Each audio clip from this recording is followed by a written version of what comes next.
kulanti wacan oo wanaagsan daawadayaal meel walba oo joogtaan kusoo dhawaada barnaamij gaar ah oo ku eegi doono safiirka Turkiga u fadhiya Soomaaliya wareysi gaar ah oo siiyay idaacadda VOA laanta afka Soomaaliga wareysigaas oo ku saabsan ciidamada ay tababaran Turkiga. Safiirka Turkiga ee Soomaaliya Mehmet Yilmax ayaa ka hadlay waxa ay kala socdaan in ciidamadii ay soo tababareen loo adeegsaday dagaalo siyaasadeed oo ka kala dhacay gobollada Gedo iyo Galgaduud. safiirka oo wareysi siiyay VOA ayaa sheegay in ay ka warhayaan in gobolladaas la geynayo ciidamada isla markaana aysan aaminsanin in ciidamadaasi ay ku lug yeesheen dagaalo sokeeye. safiirka oo hadalkiisa sii wata ayaa yiri marka hore waxaan rabaa inaan sheego annaga waxaan dhisaynaa Soomaaliya iyo ciidankeeda qalabka sida. halkan kuma dhisayno ciidan aan annagu leenahay. iskaashi military ee naga dhaxeeya annaga iyo Soomaaliya waa mid aad muhiim u ah. markii aan tababarno askarta waxaan xalfadda qalinjabinta ku casuunaa dawladda Soomaaliya ayuu yiri. intaas kadib dawladda Soomaaliya ma siino tilmaamo ku aadan halka ay u adeegsan doonaan ciidanka sababta oo ah ma lihin maamulka dhaqdhaqaaqyada howlgelinta. kaliya waxaan u tababarnaa ciidamada falcelinta iyo dhaleecayn ciidamadii la geeyay gobollada aan ka soo hadalnay waxaan ku aragnay wargeysyada iyo baraha internetka. markan arrintan waxaan u aragnaa in siyaasadda xukuumadda ay tahay mowduuc ay leedahay dawladda federaalka Soomaaliya. ma faragelin karno mana faragelin doono arrimaha gudaha Soomaaliya oo waxaan ka taagannahay dibadda. laakiin haddii ay jiraan dhaliilo ama siyaasado isdiidan waa in ay ka doodaan Soomaaliya dhexdeeda oo ay isxaliyaan ayuu yiri Mehmet Yilmax. safiirka ayaa waxa uu sidoo kale ka hadlay hawsha saldhigga military ee Turkisom ee ku yaala magaalada Muqdisho.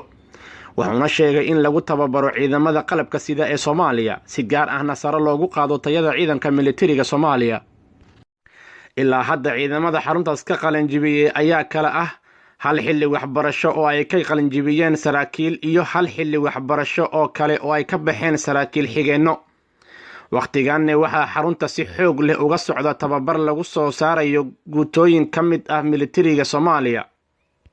isagoo hadalkiisa sii wata ayuu yiri tababarkan guutooyinka ciidanka xoogga Soomaaliya ee aan soo saarno waa sidan. marka hore waxaan xerada Turkisom ku siinaa tababar aasaasi ah kadibna annaga oo u kala qaadayno koox ka kooban 350 askari ayaanu u dirnaa dalka Turkiga si ay halkaas uga soo qaataan tababar military oo horumarsan.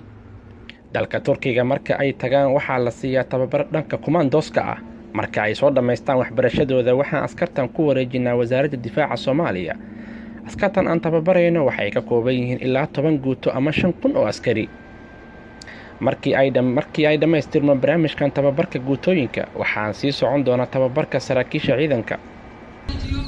ciidamada aadka u qiimaha badan ee quruxda badan ee maanta hortiina taagan waxay go'aansadeen inay dalkooda iyo dadkooda u bixiyaan dhididkooda iyo dhiigooda ilaaliyaanna badqabka iyo xurnimada dalkan.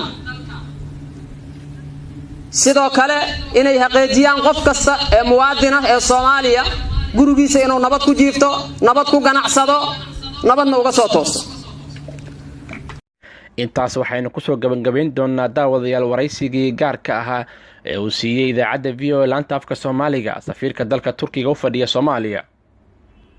inta aynu ku kulmayno tan iyo barnaamijkan mid lamid ah waxaan kaga tagaynaa nabadgelyo. عبد واحد بلغت وعنا كوماندوس وعندنا عركه يوم مالك سوق ترى عقبت المدن تقرتوا